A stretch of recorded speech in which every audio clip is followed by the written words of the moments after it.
Mi već godinama gradimo, imamo jednu dobru saradnju sa nacionalnom ansamblom Srbije Kolo. Međutim, ta saradnja se i produbila i proširila u početkom ove godine. I imamo saradnju na najvišem mogućem nivou i smo skoro bratska ta saradnja.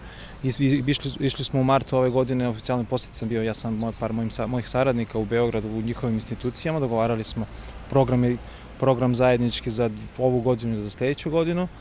Išli smo zajedno na Jahorini u aprilu mesecu u Bosni i Hercegovini i u Republici Srpskoj.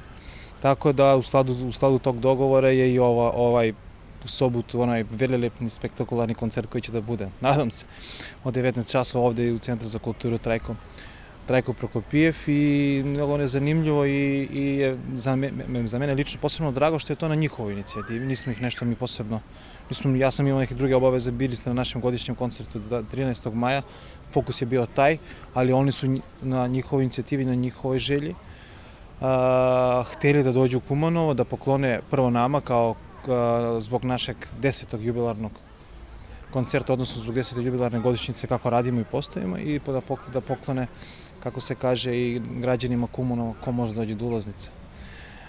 Jedan onako spektakularni koncert, ja sam bio na par koncerta, to će da bude baš onako pravi doživljaj i događaj. A jeste i mi smo se pripremali, naravno, mi smo domaćini organizatori, nastupit će naši dečiji omladinski ansambl, mi ćemo da budemo i uvertira, potpunit ćemo njihov ugođaj ovde, međutim ove subote glavni akcent stavljamo Kolo, ipak je to nacionalna državna institucija Republike Srbije koja, moram da kažem, ima odličnu saradnju sa makedonskim, odnosno sa nacionalnim ansamblom Makedonije Tanecom. Evo prilika da vam prenesem informaciju da će 7. juna imati zajednički koncert nacionalna Tanec i Kolo u Kragujevcu u Republici Srbiji, a da će u petak 9. juna pre našeg koncerta da gostovati u Bitolju, nacionalni ansambl Tanec i nacionalni ansambl Kolo, pravit će jedan zajednički koncert i ta njihova turneja koju su oni nazvali Kolodrom završava i spušta se ovde u Kumanovu, tako da sve se poklopilo kako treba.